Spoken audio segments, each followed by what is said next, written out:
I'm Ryan Betson. I'm Max Cooper. And this is More the Players, the PopCulturists PlayStation Podcast Extra. And we continue our week-by-week breakdown of HBO's The Last of Us. This week it's episode 5. Endure and survive. And look, if you didn't think that you'd cried enough, 5th time's the charm. 5th time's the charm. Yeah, so this episode covers it pretty much as all these episodes have been. It's following on right from the back end of episode 4. So we find ourselves with Joel, Ellie, Sam, and Henry in a Mexican standoff, so to speak. Mm-hmm. And there's a tentative agreement of we will not shoot you if we can all just chill, be friends, and I'm going to show you how to escape, because that's what you're doing here. You're in the big building. You want to get up high. I will show you the safest route out. I've been here for the longest time. Let's do it. Let's plan our escape. You help me with you, yeah. You help me, I'll help you. So this is the episode. So this is their big escape from Kansas City, whilst everyone's still being hunted down by the new leader of the revolution. Kathleen, her brother, and we find out throughout the episode that her brother was the previous leader, but he was killed or abducted or something happened. He's not around anymore. He's not around anymore because of something that Henry did, which is why she's been so focused on finding Henry and Sam. So we get a little bit of that backstory. We get a little bit more of the Joel and Ellie bonding in a group situation with Henry and Sam. We get those the nice side-by-side comparisons of how Henry and Sam as a group and the dynamic between them and how Joel and Ellie work. You get to see them being like the two father figure roles and how they nurture or protect and engage with their younger counterpart, which is really cool. And then obviously staying very true to the game, it's back-ended with some absolute horrific misery. Yeah, just absolute heartbreak. Yeah. Oh, brutal. Yeah. Brutal. What do you think? It continues being brilliant. Is the short answer. Now, like episode 4 was the first one we've had so far that ended on a cliffhanger, which is exciting. It ended with, look, guns pointed at Joel as he woke up, demonstrating that he's as we get hint at the end of the episode, like his hearing's all shot. So people just climbed all over that glass. Apparently, didn't move. He's sleeping. I really like what they did here with Henry and Sam. And this seems to be what they're doing like across the board with the series so far, is expanding on characters in a way just to build the world outside of Joel and Ellie. And, as someone who I would always argue that the better stories in the Star Wars universe are ones that don't involve the Skywalkers. I love the idea of expanding on a universe or like on an idea that isn't, those key individuals. Getting to watch, as you highlighted, the interactions between, a different father figure. Obviously, Sam is Henry's brother, but they got to have those moments when there's just two dads sitting watching their kids play and just going, I guess we're here because we have a shared children. But watching Ellie get to engage and be a kid for a moment too was very powerful, as it was in the game. Having Sam be deaf was really cool decision, where he wasn't in the game from memory. I honestly don't. Yeah, recall. I don't think he was. But one of the things I talked about in previous episodes was that I really love how the show uses silence. It's not afraid to not have any sound, or I think I talked about this one of the previous weeks, where TV these days, movies these days, like no one shuts the fuck up. We're here by having a character that is nonverbal because they are hearing impaired. Like, you have to pay attention to the show. Like, you can't like be on your phone at the same time because you need to read the subtitles. You need to see what's happening. It demands your full focus. And I think that was sort of a very cool decision. And then we get to see a little bit more about, them hiding in this roof somewhere and sort of what that life would leave. And they expand, like, this isn't something that's highlighted in the game. I don't think it's sort of really mentioned, is the idea that Henry is a turncoat, essentially, and he dogged all his neighbors into Fedra. It seems to be a common thing. So those that, in order to try to survive in those dark times, would, do what they had to do. And he's a rat. Yeah, he's like, Sam needed medicine. The cost of the medicine was high, and I paid that price. Yeah.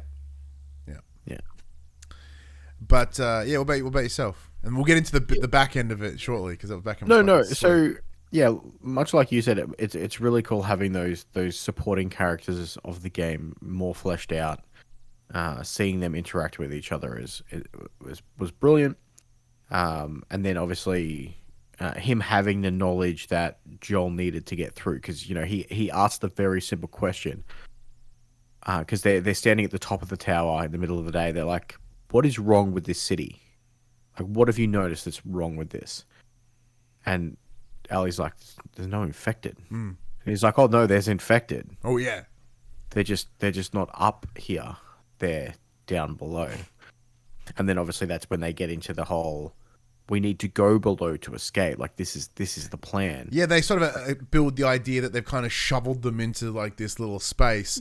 And what we see previously, there was an earlier episode, I think it might have been episode 4, with the beginnings in that basement, like the rock, the asphalt, the cement is starting to give out as what presumably is a bunch of infected people trying to dig their way out. Yeah. So we sort of see that, like, it feels secure, but it ain't.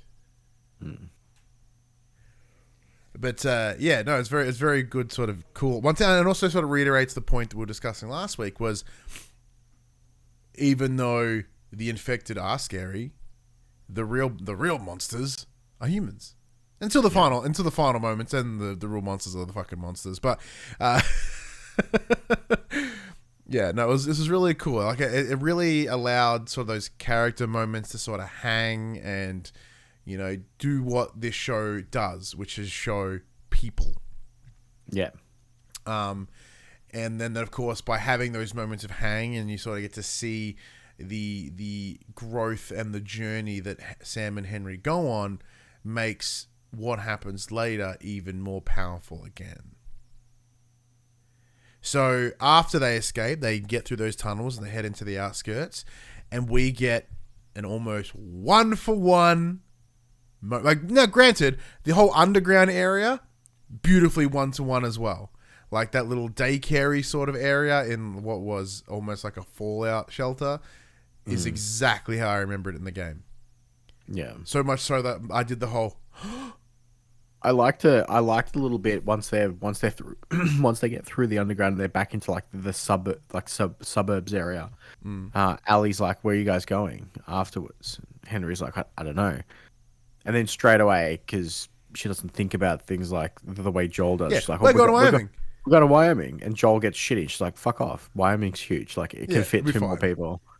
I did like there's actually a little bit of, like, we're starting to see these little, like, we see Ali sort of focus on, like, hurting people and, like, the enjoyment of the violence. And what we see here is a truly human moment where it's like, no, these people can come with us, man. Like, and then she's like, don't worry. He'll change his mind. She's like, all it'll take is me asking 1,000,000 times. Yeah. And then obviously you get that resolution at the back end of the episode where he's like, "Hey, we're going to Wyoming. We're probably going to be fucking walking, but if you want to come, let's do this." Yeah. So, but yeah, let's talk about the. This is the thing. So I have watched this episode and I've watched the next 2, and then our access got taken away, so I haven't watched 8 and 9 yet. You're going to need to keep me in check. Because I know what comes next, and I cannot remember whether it happens in this episode. So I'm gonna have to respond solely from you. Okay, I was gonna say, do you want me to go over the big 7? Guide me, okay. and then yeah. Okay, so they're in the suburbs. They've waited in the underground daycare to kill some time because they got there during the day. They're like, it's going to be safer at night. They come out. They're in the suburbs, and then there's a gunshot. Yeah. So they all duck into cover because they're in the suburbs. So there's cars parked everywhere on the street, and Joel's looking around trying to find the gunman, and then he sees the muzzle flare from the sniper that's up in the tower in the house. So I'm pretty sure this plays out exactly the same in the game. Yeah. Where Joel's like, if you trust me, you guys fucking stay here. I'm gonna sneak around the back. I'm gonna stop him, and then we'll be cool. That happens. Joel pleads with the guy. He's like, please don't make me do this. Like he's like, just slide the gun over. Don't make me do this. That guy sucks as a shot, by the way. Yeah, I mean he's like 90, had no glasses. Yeah, he's some old dude. He was obviously placed there because they never thought anyone was going to get to that area. Yeah. And then it's discovered that he has a walkie-talkie. They're coming. They know they're coming. Joel takes up the sniper's position and he's yelling, "Run, run!" Everyone starts running as the cars pull up behind them. They're trying to catch them. Joel's sitting there taking pot shots at the driver. And that's when shit hits the fan. Yeah, and blows apart one dude's head, which then turns that big snow plowing looking machine into a vehicle. It proceeds to Titanic its way into the ground, and then chaos ensues. Yeah, so it crashes into someone's house, and then it sinks into the ground, and then it's fucking Clicker City all of a sudden. Oh man, what a moment! And once again, I know some of the commentary around. It's like episode 3 and 4. There's no fucking clickers, man. It's a zombie show. Where's the zombies? Here you go. And this is the thing. They're all here. By taking them away for the last 2 episodes, once again, we talked about episode 3. By having them show that lovely story, everything that comes after that seems way more morose. Same here. You take away the infected, you take away the zombies. The second you get them back, suddenly the stakes mean more. It's very well written. So as soon as they come out, you can see in Joel's face that he's like, oh, what am I supposed to do? He's like, there's 3 people down there, but I only really care about one. Like, there's just one that I'm looking out for. So as Ali is trying to get to Henry and Sam, Joel's just popping everyone off that's coming remotely close to Ali. Ali's just free running through, brilliantly done. And then she's attacked by what appears to be a child clicker. Oh my god, that chick was fucking horrifying. So she jumps into the back of a car. It follows her in. She finds Sam and Henry, and they do all manage to escape. They get stopped by Kathleen at the end, and she's like, "Hey, this is what happens. Choices have consequences. You fucking killed my brother. I'm gonna kill you. Was your brother's life worth more than mine?" Did her whole bad guy speech and then got. Dude, how fucking awesome was the Blowder? Yeah. So the Blowder is so different to what I remember in the game. Yeah, it's more of a brute in this than it was a bloater. So there was no big bloater explosion. Well, there's no spores. Because there's no spores. Yeah. So what he did instead was rip a fucking dude's head off. But just like ripped it off. Oh, it was so good. So good. I was not expecting that to happen. No. He's like just choking the guy out, and then all of a sudden the head's gone. I'm like, okay then. Yeah. Which once again demonstrates that escalated so quickly. Well, so like previously, the established with the clickers or the infected is to just create more infected. So the idea of killing someone per se, like obliterating their head off, would be unideal because you can't infect someone who's got their head removed. So it kind of sets up that like, oh no, some of these variants just want to fucking murder things. So like, they're clearly like the warrior bees, the soldier bees that like protect all the ones go get the pollen. So it's kind of a cool idea, especially when we compare it to like the whole insect fungal thing, which is kind of an analogy it's a good simile, I should say. Sort of the idea of like you've got your worker bees, you've got your soldier bees. I'm sure we'll see a queen bee at some point. I don't think it's really a queen bee, not from memory anyway. And then obviously at the back end we have that powerful moment between Henry and Joel, who Joel comes to the agreement. He's like, come to Wyoming with us. He can see that Allie is benefiting from having another kid around her age to interact with, to play with, because you see her and Sam reading comic books together. Like they find comics that they've been collecting, and that's when you find out that Sam's like, he asks the question, if someone turns into a monster, are they still in there somewhere? And then he lifts his leg to show the bite. She's like, don't worry, man. My blood heals you. She shows him her cut. She cuts her hand and just straight on the leg. And he's like, can you stay awake with me tonight? She's like, of course. And then, the thing that happens. I won't spoil it for those who... Well, this is always a spoiler discussion. So I guess this is a spoiler discussion. So, Allie falls asleep during the night. She wakes up to Sam sitting opposite her in the bed, facing away from her.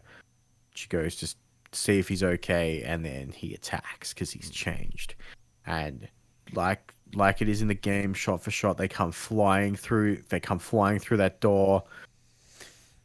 Joel and Henry are standing there. Henry's holding a gun, and then without even thinking, shoots. There's Sam. A little bit of hesitation. There's a little bit of hesitation. Shoots Sam. Looks at Joel, and then just in the exact same way as it was in the game, just turns to himself, and in his moment of grief, just pops himself as well. And then that's you. I think you see them. Do we see them bury them this episode? Was that? If you remember it, then yes, because you haven't seen the next one.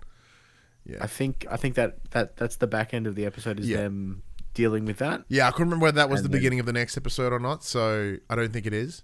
Because now that you've mentioned it, I know what the beginning of the next episode is. Yeah, I think it back ended it with that. Yeah, well, seeing as you haven't seen the next one, so if you remember that, then yes. Yeah, and it ends with the grave and then putting the board, like the etch-a-sketch that Sam uses to communicate. Yeah, I think it just reads "I'm sorry" from Allie on it and places it on his grave. Yeah, no, that's it. It fucking broke me all over again. Like it's bad enough that we had to sort of experience the stuff with Sam and Henry, but then seeing Allie's response is kind of what brought it down. Because up until this moment, you can see that she's really not connected with anyone other than Joel. She didn't really connect with Tess. Marlene was kind of there, but she was held captive. Like, this is the first time she got to, aside from Joel, open up to someone. And with that, she has been led to believe that she could save someone. That's what she's there to do. And she failed to do it. So in a almost parallel to Joel, she is now also dealing with the grief of, I could have saved them. I should have been able to save them, but I didn't. Yeah, and I'm sorry, because she essentially promised him that she would keep him, that she would save him. That was brutal. That was fucked. But yeah. What about you? What's your thoughts on that back end? No, pretty much mirrored what you thought. It was horrific to watch, and yeah, it's just after seeing Allie be so callous to a degree for the first few episodes, it's nice to have her have that human moment. Yeah, but then it also is that it demonstrates the anguish of the world in that. Like, you open up and then it's taken away. Yeah. Because she had that feeling of relative safety in that she could drop those barriers, right? But no, wasn't able to be. It is fascinating, and I think it's a power to the show, is that we do have characters that we sort of meet for one episode, and then they go away. And even like myself, who has had, like yourself, we have a strong emotional connection to the game. So we know these characters, we know their fate, but it doesn't take away the power. We're enjoying it with my partner. Like, she hadn't experienced it before, and she was a mess. Understandably so, because it was fucking heart-wrenching. But like, she was an exact example of why does it have to be this way? Why is every episode just gut-wrenching? Yeah. I'm like, because I'm sorry, that's what this world is. I mean, the whole game is, to a degree. Yeah. Is she playing it yet? Well, now that she has your PS4, I think. Well, she's hers now. Yeah. Yeah, it's well, right now she's playing Crash Bandicoot. So she's getting the Naughty Dog treatment, but she's never played games before. Really, she needs to learn like how to use one stick before she graduates to two sticks, and then all the, larger game mechanics that we sort of take for granted. Like, I kind of almost have to teach you how to play. It's very interesting, but no, but it is on her list, and she'll be playing the PS4 remaster, which is cool. But yeah, this is what I'm finding so far, and I guess having watched a couple episodes ahead, we're working in 3-episode arcs. Like, there's 3 acts to the series: 1, 2, 3, 4, 5, 6, 7, 8, 9. So we're right in the middle of the second arc, because like knowing what comes ahead, and like it's just kind of it's in that little middle period. So although there's not a lot, there's an emotional moments in here. It is very much about progressing to that next thing. As I said, it's about them getting out of Kansas City. Getting out of what the setup of Act 1, Act 2, Episode 2. In this 3 episode structure.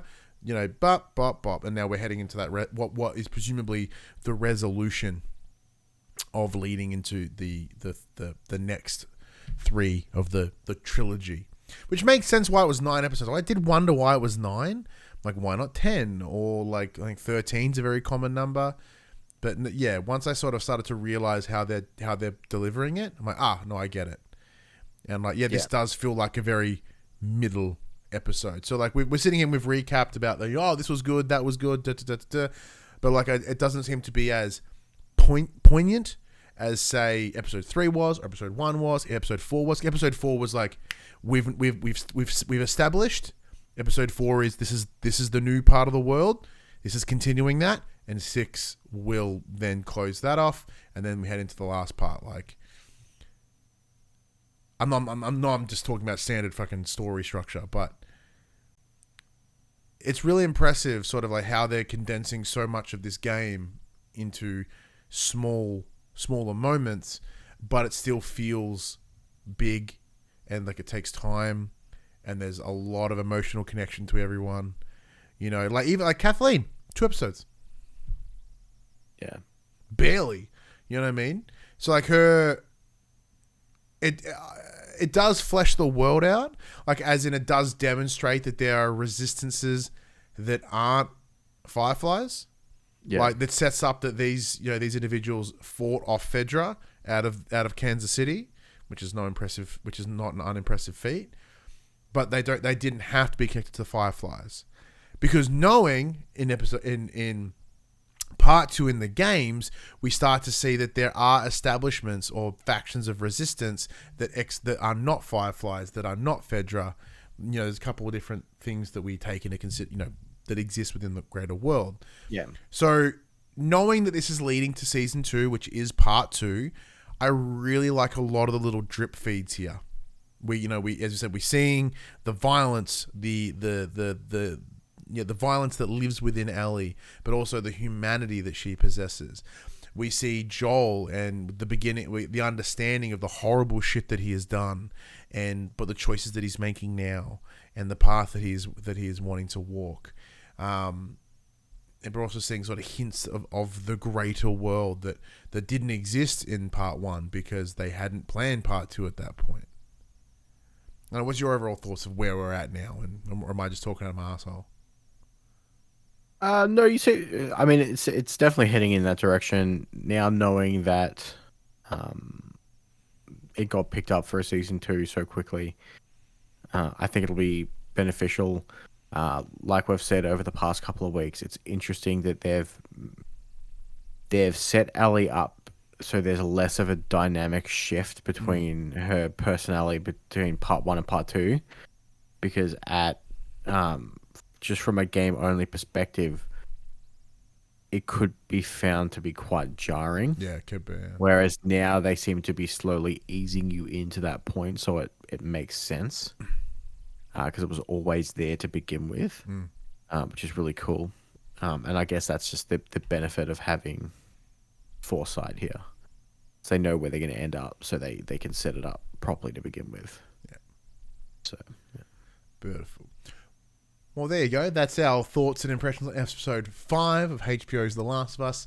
Let us know what your thoughts are in the comments below. Did it make you cry? If you say it didn't, you liar. You big liar. But anyways, yeah, this was more the players. But if you want to engage in our regular show, if you happen to stumble across this one, we do have a weekly podcast called For the Players, the PopCulturists PlayStation Podcast, where we deep dive and focus on the world of PlayStation. We look at the games industry through that prism with our 10 plus years of games media experience. It's a bit more PlayStation in your week rather than just talking The Last of Us. But yeah, next episode is pretty good, Max. Just saying. So yeah, I'm keen. Yeah, we'll see you back next week. We'll talk about episode 6. But until then, I'm Ryan Betson. I'm Max Cooper. And endure and survive.